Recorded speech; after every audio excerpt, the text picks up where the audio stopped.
Andrew Bogut. We're here at Marvel Stadium, first time since the Boomers USA win. Thanks for joining me, and we were just talking. You haven't been in here since Boomers USA, right? Yeah, no, I haven't. Obviously, with everything going on in the world and kind of my busy schedule and everyone's schedules, I think we haven't had a chance to even come back and reminisce about what happened here a number of years ago.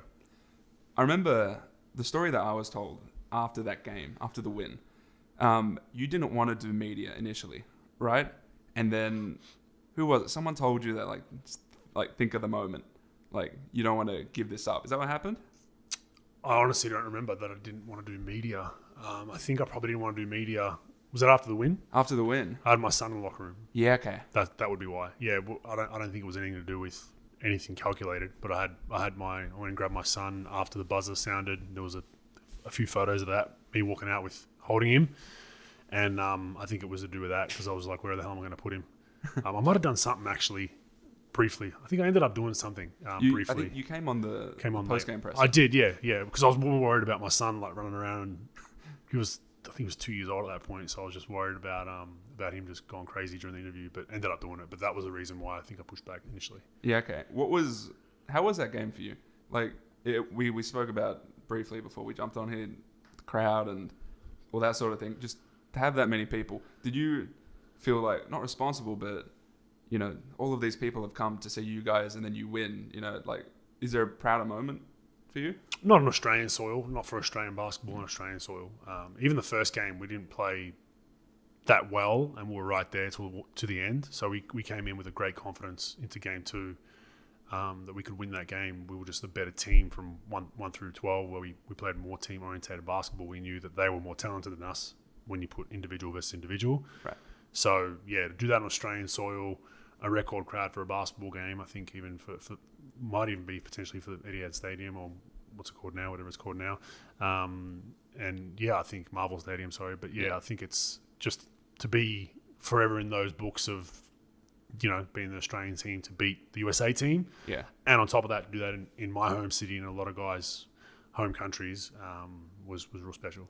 You like the little shot that kind of the Australian Boomers threw at AFL, right? You like the whole look what we can do. Yeah, I think it was great. And I think, you know, Melbourne's a Australian rules football town, so there's a lot that goes into the way they promote the game, and Australian rules football is entrenched in politics and councils, and they get funding from everywhere, whereas basketball gets really none of that. Maybe at a junior level, but definitely not at a senior level. Like, we don't get paid to play for our national team. So for us to come in and I think that was a part of the backlash, to be honest with you. I think there were some people that obviously had some seats that weren't great, but you're sitting on the floor in a historic event right next to the court with historic players. But then that push from some of the AFL media, oh, you know, it wasn't great and people got screwed and all that. I think some of that had a mindset of they just got more fans and... Like you're a threat. Yeah, somewhat. I mean, yeah, well, look, we're not a league, we're a national team, but I think people were like, wow, like... I think initially when this got announced years before it happened, people were like, oh, how's that going to work? They're not going to fill the stadium up. And then, you know, it sold out and people were sitting on the floor and people came and had bad seats. And from a lot of people I spoke to that had bad seats were a little bit disappointed with the seats. But once the game got going and realising, especially game two, that they were part of something historic, they enjoyed that moment. It wasn't as overhyped as probably the 100 negative Nellies that called radio stations and that people were writing about.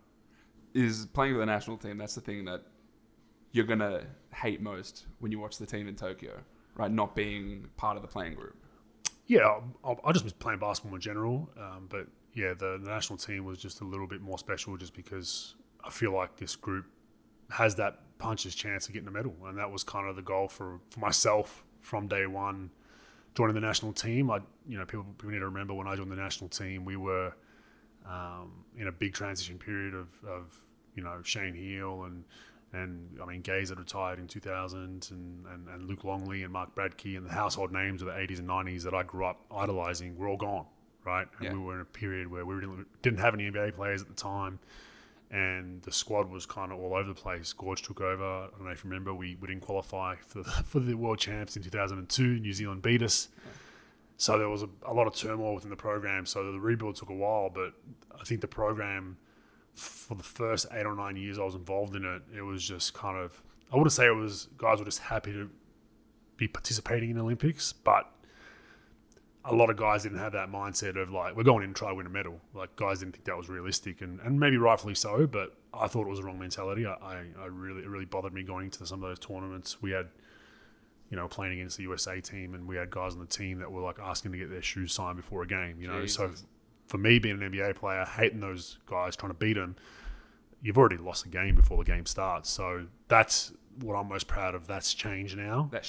That shift has changed from probably 2014, 15. We made a big shift and went into 16 and obviously fourth there and then fourth in 19. But that shift's changed now to we're like, no, we're going to come in and try to win this thing. Like, our goal isn't to get a medal.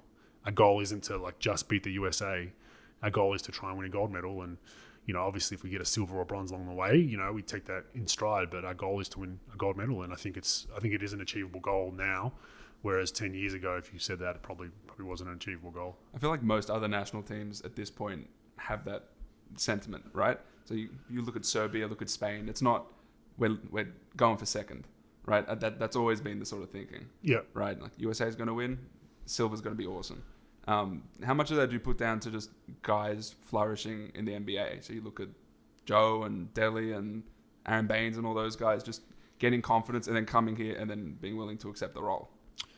It's very important, and that's the hardest thing with the national team is that you got 12 guys that are probably the first, if not second option on their club team, wherever they play in the world. So you all of a sudden come into a situation where even if you're an NBA player, where coach might say, we don't need you to do that for us. We don't need you to handle the ball 30 minutes a game. We want you off the ball. We want you to be a lockdown defender. And that's the huge part of the puzzle for a national team coach. And all the national teams that struggled don't have that, and they have guys that are like, there's human nature becomes a big problem because you might have a free agent that's even in Europe or the NBL or even the NBA, and they're like, I'm going to use this national team campaign to get my value up. And you're like, you're here for the wrong reason, dude. Like get out of here. Like, we don't want you here with that mentality. And that's the hardest thing a coach has to deal with. And I think for the most part, we got it right the last 4 or 5 campaigns, where it was like, dude, like, just leave you at the door for 2 or 3 months, suck it up with the national team. You might not get minutes, you might be in and out of lineups, and we were competitive for the most part doing that. So what was it like with Jonah?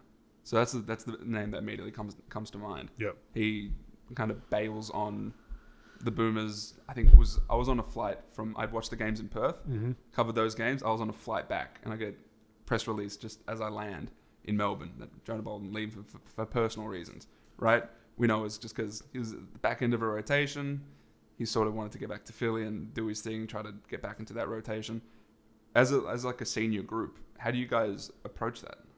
Well, it wasn't, well liked within the group. It definitely wasn't. I mean, for Jonah to be involved with the national team again, he's got some things to work on and figure out. Both he's not on this squad. Yeah, well, to get back in, I'm talking about even down the line. Like, he's got a lot of these guys, even the younger guys, remember what happened. They're not silly. They know what happened. And basically came down to him playing behind Nick Kay, essentially, in my opinion, because Nick Kay was an NBL player. Jonah was essentially, in a big year for himself to try and solidify himself as an NBA player and stay on a roster. And I get that, but then just don't join the national team in the first place. Like I said, and it's hard for a young guy. I mean, I'm maybe being a little bit critical of Jonah, but he's in a spot where he's playing for a living still and hasn't solidified himself. So he has to be somewhat selfish, but the national team's just not a spot for that. So then my argument would be just don't come to camp. Like, go to Philly straight away.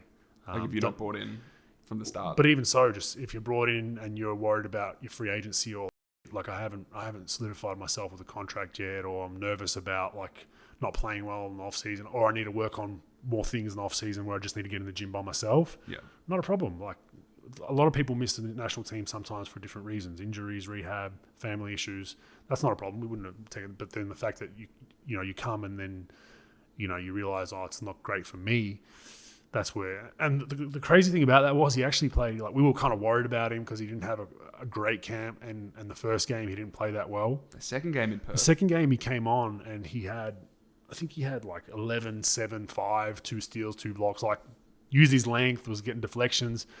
So I remember after the game, I don't know who I was talking to. Maybe Joe. I was like, shit, like it's great. Like Jonah played well. Like he needed that. You know, he did the press conference after the game, I believe. Yeah. So he was the marquee guy to go because he had a good game. So we're like, that's great. Like he's done the press conference, like get his confidence up. I remember I wrote the story. I wrote a story on like Jonah Bolden, his comments, and then, you know, if he's playing at this level, think of how much that lifts the Boomers because they have this piece now. And he was unique for our squad because we could play him at the 5 at times. He could shoot the 3 ball. Passes it really well. And he's just naturally long. Like he's not strong, but he was getting deflections on balls that he shouldn't have got deflections on. One of those guys. And then after that press conference, literally 20 minutes later, Paddy came to the back of the bus and was like, I need to talk to you guys, to like myself, Joey and Bainesy and Delhi. And, you know, Jonah's basically said he's gone. Like, what do you mean he's gone? Like, he's kind of leaving for personal reasons or whatever. And like, cool, where is he? Let's get to him. Let's have a chat to him. No, he's already gone.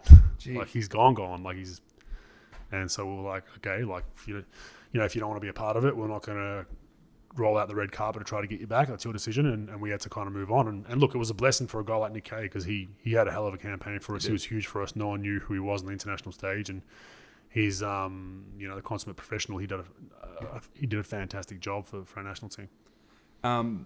Something that I've spoken to Paddy about, which is trying to integrate those young dudes into your way of thinking, which is, you know, we're Boomers. This means something. You got to buy into this thing. Forget about yourself for a moment and come in. Yep. I'm thinking of your role now. Is joining that program in some capacity something that you're planning to do? Is there a plan for you to do that and kind of help in that regard? Because I'm thinking of like a Luke Longley and how much he helped Aaron Baines and helped build him as a player. You know, do you plan to come in and do something maybe similar? You got good young bigs in there? Right now, no. Just because of everything going on in the world. Gorge asked me to be involved as assistant coach, which has been on record. People know about that. And I had to think about it. And I just thought that with everything going on, the travel to Japan, there was still some uncertainty whether it'd go ahead. And I just retired. I knocked it back based on that. I wanted to do it, but I knocked it back based on that. I think it would be a little weird for me, just going from playing with those guys to now being on the coaching staff. Like it's too close? Yeah, I think it is. I think I just need to give them some space, give myself some space. And then the other thing, I got some good advice upon retirement was not to do something just because you're doing nothing. And that's still stuck with me. And that's why I haven't jumped into anything yet, because I wanted to kind of decompress away from everything and really make the right decision about what I'm going to do next. And that was in line with that. I didn't want to do it. And then a month into a grinding national team camp in LA or San Francisco or whatever, being like, shit, I made the wrong decision. So that was based on that. I'd like to be involved one day. To what capacity, I don't know. Look, I don't know what capacity of basketball I'll be involved in. I'll be involved in basketball, whether it's just coaching juniors for now, whether it's, potentially in the NBL, the national team, I don't know. I will be involved, but right now, I'm enjoying time with my kids and family, and it's just a shitty time in the world. Like, I think it's hard to commit to anything for me. I'm an organisation guy. I like to know what's going on. I like to have a schedule, and I know that if I committed to something, and with the way things are going with COVID and whatnot, it would just do my head in, not knowing. If something changes on a whim, that pisses me off. Kind of stress goes up a little bit and just wouldn't enjoy it as much. So you're now on the sidelines. Do you miss playing? So there was a story I was told. You were at a Sydney Kings game, one of their home games, and I think someone told me that you were speaking to Sean Bruce, and I don't know if you were telling him what play to run or what play the other team was running, but you're sort of like, you're still like the leader on the court a little bit. Well, what happened? Am I hearing that right? Yeah, no, it was pretty close. It wasn't to run a play or go against anything he was doing. It was just a matter of, I can't remember what it was about. It might have been a shot clock, something late, or they're going to run a certain play. But yeah, I mean, I just try to probably, just help a little bit if I can. I was berating the refs for half the game and just trying to get our guys calls. And but yeah, I mean, look, I definitely missed the game. I love the challenge of, it's 2021's version of modern warfare, right? Like pro sports, because it's like our guys versus your guys, and we're trying to essentially kill each other, quote unquote, within our skill sets, right? So you definitely miss that battle, and once that gets turned off, like I'm not getting it. As much as I love my kids and family, you're not getting it from your family, so you got to find other outlets. I mean, outlet for me is poker. I play a fair bit of poker when I can. Right now is not a good time for that, but online I play with some friends, so that kind of gives you a competitive outlet. But yeah, I mean, I 100% miss it. If I could still, I'd love to still play, but the body, the mental side of what I have to go through on a daily basis and just all of that I think factored way too heavily on playing basketball. So we're in Docklands right now. On the way in, you saw the Adelaide 36ers. I did. They were doing a walkthrough. Doing their walkthrough shoot around in the park. Yeah. On an outdoor court. Yeah. So you mentioned that before, and I remember a story I heard about Will Weaver and the way he does film. He does it on the court, right? Yep. Have you had someone? So could you describe that for us? No. Awesome. Yeah. Because he's just a very progressive coach, right? A lot of new school sort of. Well, just thinks outside the box. Like, how can we better something that was fantastic and make it elite? And his whole thing was, we'd still watch film in the locker room sometimes. Like, we'd watch the last game, good or bad. We'd still do our scouts pre-game in the locker room, but we'd record all practice sessions, and then there'd be a screen set up in the corner of the gym somewhere. And as soon as something happens and a guy's like, "Oh, I don't really understand what you mean," straight to the film. Sometimes it'd be a team, 5 clips. This is how we want to run our flow. This was 5 great clips. Or this is how a flow shouldn't look like. This was horse. Watch 5 of them. And it was great because you're not sitting there long enough to get cold. Yeah. And it's just about bang, bang, bang. Plan it in your mind. You've seen it now. Like, don't do this. Don't run to this spot when this happens. And then you can go and do it again. And I thought it was, I loved it. And I've made a mental note of that for, if I one day coach, that's my setup. I love that because it's not, with athletes, even those away from the court film sessions, I feel like there's some coaches that have 20, 30, 40, 50-minute film sessions. Like, after about 10 or 15 minutes, like, guys are already thinking about a girl or the next meal or, like, man, my knee hurts or shit, when can I go home? So all those things I kind of make mental notes of that if I one day coach, I'll have that in my basket. Yeah, because I had a player speak to me about, a 1.5 hour film session he did, just like a film room sort of vibe. And you get 10 minutes in before dudes are scrolling Instagram and on Snapchat. And it's like, it just seems like with the generation of players and people that are coming through now, you sort of have to do something more practical. You do. It's quick hits. Quick hit stuff's really important for our generation. And when you look at social media and Instagram, it's the scroll up, next thing. Social media. And that's how, unfortunately, whether you love it or hate it, that's how our kids now, I look at my kids sometimes when we give them iPad time every now and then, but even they're already watching something, but they're flicking through the bottom of the videos, like to find the next one without even finishing the first one. And that's just something we got to deal with. But that's the same with coaching. You don't want to, kids can't sit still these days for 30, 40 minutes. It's just not in reality. And whether that's a pro or con or a negative or a positive is a separate argument, but you got to then navigate your coaching ways to be a little bit different to get the best out of your players. So what was, because Will Weaver's just such an interesting character to me because he's very new school. His leap to the NBA happened a lot quicker than I thought it would. I thought maybe he'd live out his contract here and then, but he got legitimate head coach interest from over there. How is he different just overall from some of the other coaches you've had? Because you've had an interesting array of coaches from like Majerus to Steve Kerr and who was your coach in Milwaukee? Scott Skiles for a number of years. Yeah. Terry Stotts, like Scroviak. Yeah. So you've had like a mixture of all styles sorts of coaches, yeah, right? Yeah. How does Will Weaver sort of differ from those guys? I think he's, like you said, he's very, progressive as far as he tries to make great things even better, which is what you have to do. He doesn't just sit on his laurels and be like, this is the way I did things when I was a kid. He's not one of those guys. Or back in my day, he's not one of those guys. Yeah. And he'll genuinely listen. He's very big on analytics. So, as we saw, like he was to the point of frustration sometimes for me because it was, we used to muck a lot. We used to pick on a guy that was a 20% three-point shooter. Like for us, it was Sean Long, right? Like during the course of the season, he was in, I think, the high 20s. Against us, he shot like 60. But Wilsing was like, I don't care if he goes 3 for 3, just let him because it's going to take away from Goulding. It's going to take away. We want to just dare him to shoot him. And then after he's like 1 for 1, 2 for 2, 3 for 3. I'm looking at the bench. I'm like, man, like let me move out of the hole and get up, put pressure on him. He's like, nah, percentages will play out. Same with the Bryce thing. Yeah. Where you're playing drops on Bryce and it's just like Bryce is, as in drops works largely in NBL, but Bryce is a bit different. Yeah, it is. And Bryce is smart, though, because he draws a lot of fouls out of the drops as well, because the guard chasing, he just stops on a dime and gets fouled. So, yeah, definitely. But then the problem is for our team defense and what we did, there were times where I thought we should have changed it, where Will was kind of a bit more hard-headed with that, because strictly analytics, numbers, like it's going to sway our way, where I thought I'd be probably 80-20, whereas he was 100%. But yeah, he kind of knew that all of a sudden we got out of something that we haven't done all season. take me out when I was in the paint, take me out of the paint, and it's a layup fest at times if they get around me or whatever. So he kind of played the percentages that way, and that's the way he coached. But yeah, he was top 2 in Oklahoma. I got a call from OKC from Nick Collison, basically interviewed me about him at length. So he was down to their last 2, and I thought he was going to get it. So I thought he was going to get it because they were OKC run a real long, strenuous interview process, and I thought, man, he's a genuine chance for what they're trying to build there, because they weren't so much about win now. They want to win.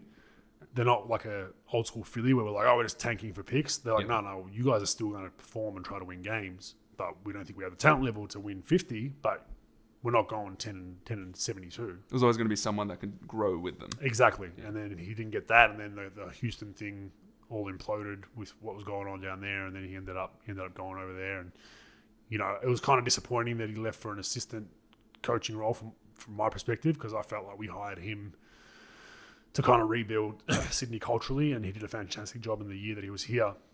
So I thought more than fair to leave for head coaching, but I was kind of, at the start, I was kind of against him leaving for an assistant spot. I was like, nah, like he's contracted to us. But then when you really think about it, like it was a fantastic opportunity for him, especially for his family financially, to go over there and do that. But I was a little bit disappointed just because we were losing such a great coach. The 3-point shot wasn't a thing for you. It was sort of a thing in college. College international, yeah. Yeah. Do you regret maybe not working on that more? And I know that the arm injury didn't help that too. Yeah. But, do you think you could have had more longevity if that was something that you focused on more? Or was it something you focused on and just couldn't kind of nail down? Bit of both. I mean, I shot it okay in college. I was... Right. Decent amount of attempts. Yeah. Hit just under 1 a game. More like wide open ones. And then the Olympics, I think in 08... I think I was like top 5 in 3-point percentage, believe it or not. And I think it was 08. Was that Beijing? Yeah, Beijing. So you might need to look that up. But I know I was up there. I shot something like 6 for 11 or 7 for whatever it was. So I felt really good coming out of that. Went back to the NBA. Still didn't shoot it as much. Like it was still more. The game back then wasn't like as much 5-man shooting threes. It was like, get on the block. This is our set. And like a Dwight Howard back to the basket sort of thing. A bit more than that. Probably more like a POW. Kind of that was my role with Milwaukee. Like people don't remember. Like it was a long time ago, but I was pretty good in Milwaukee. Like I had a few really good years. Averaged a double. For 3 or 4 or 5 years in a row. All defensive team. And I had put up good numbers in my career. 16 and 10 a night with 2 or 3 blocks. So. It was then, okay, we got to work on the 3-ball. I worked on it a lot, but it was just a confidence thing. And I think it was just more not being able to have the volume to break through that if you miss 1 or 2, you still don't have that green light to shoot another 2 or 3. Whereas I think these days, there's an emphasis on keep shooting it. Analytics say it's going to work itself out. Whereas back then it was like, you've had a couple, just chill out a little bit. And then I just started to get my 18-footer kind of face up, elbow jumper, block jumper going well. Not a lot. That was my bread and butter, but just make 1 or 2 a game and make them... Like consistent enough. Yeah, well, see, they have to push up on you in the post. Sure. And then I was quick enough. My first step back in the day, pre-injury, was really quick both ways, right? So then I really used that to my advantage in the post. And then the arm thing happened. That's just something that I had to kind of work through. And, the first year after my arm injury, like I couldn't make a 2-foot jumper with my right hand. It just wasn't working well. And not to use it as an excuse, but, that ended up turning into... positive because I end up, getting traded to Golden State and win a championship. Whereas, staying in Milwaukee, I don't think I would have had a chance to win a ring. So back then, who were the shooting bigs? Was it just like Mehmet Okur? Mehmet Okur, but he wasn't a volume 3-point shooter. Like no. He'd shoot 2 or 3 of them. He was more. He'd be shooting 18-footers at times. Dirk, but he was more a 4. So there wasn't like a Lopez. Like Lopez was all block back then. I remember, and he didn't get off the floor. I spoke about that on Rogue Bows with Mike, with my co-host, where he brought up him, where he's been a prime example of a guy that's gone with analytics, where he's just gone completely. He was a bucket on the post, man. Like he had beautiful touch, could knock down a hook shot from 10 feet out. Sometimes you do all the right things and he just shoot it over you and throw that thing in. It's huge. I think was it Alvin Gentry or someone just said, man, that guy's ball just goes in. Like whatever he throws up, it just rattles around and goes in. And then now he doesn't post up at all. Like he's just straight corner threes or floor spread threes to give Giannis space. So, when I first came in, Rasheed Wallace played the 5 a little bit when Ben Wallace went out. who else do they have? Like San Antonio would play two bigs in Duncan and like Splitter or Duncan and. I remember it was a really big deal when Tim Duncan would stretch. If he hit a three, it was just a massive deal. Huge. I mean, like Kevin Garnett hitting a very long mainly late game. Yeah, but like even back then, those like a Garnett or a Wallace, they wouldn't play those guys for long at the five because those guys didn't like the physicality of it. Some of them, Duncan was okay, but then some guys coaches were like, "No, we need him at the four spot." So it's completely changed, and it's just interesting. I think analytics plays a big part of it. I have a good friend of mine that does a lot of stuff in analytics and. They'd rather a bad three than a good long two, and that's just the way the game's gone. How difficult was it for you to be a really solid player and prominent player in Milwaukee, get traded to a team where you know that you're going to be a bit player, and play with other superstars, so you're going to be fifth or sixth option? Well, I didn't know that initially. When I first got there, I knew Steph was a guy, but he was still coming into his own. We didn't know what Clay was going to be yet, so I thought like two. David Lee was there, so I thought three, maybe 2-3. And then once things got rolling, you realize shit, like there's two world-class shooters next to me. David Lee just had an all-star year. So I was probably 4, 5, 6. But, it hurts a little bit to the extent of I was a man on my team. Like I was the number one option. Like shit was built around me. Like we used to sign guys around like who can help Bogues, like who can help. I used to get doubled a lot early in my career. So who can we get to help him kind of take advantage of those doubles and need some three-point shooting spacing? And then you get there and you're like kind of, an afterthought essentially offensively, and it takes some time to kind of change your brain towards, all right, I'm not the guy anymore, like I need to change my game a little bit. And that's when I was like, cool, like I'm just going to try to get 10 boards a night, try to block 2-3 shots, take a charge, set really good screens, get 4 or 5 assists, and then every now and then I get a lob dunk or whatever and get 8 points that way. Cool. And that's kind of what I bought into. And not only myself, but, David Lee had to buy into a role. Andre Iguodala came in where he was an all-star in Philly, went to Denver, came to us, bench role. Harrison Barnes was a first-round pick that was in and out of the lineup. So a lot of guys had to kind of give up something for the team. And, that's a prime example of how you win a championship. The teams that struggle is like, hypothetically, Harrison says, oh, no, like I should be playing more than Andre. Or then Andre says, I need more touches than this guy. And it just won't work. It'll implode. Whereas that team... guys weren't happy about it. Like Andre wasn't happy to be benched at the start, but he got it. He's like, I can run this second unit. I can be that point forward, and it all kind of meshed together to get a championship ring. Were they just the perfect kind of personalities to buy into that sort of thing? Because that's difficult. If you're the man for your whole life, basically. If like Andre Iguodala was the man probably from the day he stepped on a high school court up until the day he left Philly, right? Same with you, I guess, from under 19s to the day you left Milwaukee. Yeah, pretty much. Yeah. How did is that the sort of, as far as all the teams you've been around, is that the most mentally kind of secure team you've been around? I think so. Look, and like I said, the day someone's told or the week, they're probably bitter about it and pissed off, but there comes a point where they're like, all right, I'm just going to do my best in that role. That's what they want me to do. We had a lot of guys that were pretty solidified contract-wise as well, which helps. That definitely helps. If we had 5 guys that were similar positions or similar minutes going into a free agent year, things change because I need to get my numbers, get my value up. Yeah. We didn't really have that. Andre had a decent deal. I had a decent deal. David Lee had a decent deal. So it was all about filling your role. And I think, you need the right guys. You need a good mix of Andre and myself. Or Andre was 8-9 years in the league at that point. I was 6-7 years. David Lee been in the league, same amount as me. He was the same rookie class as me. So we'd been around long enough to understand. We'd been on some teams. Like David Lee had been on the Knicks for when they had all their turmoil down there. I was with Milwaukee in some years that were horrible.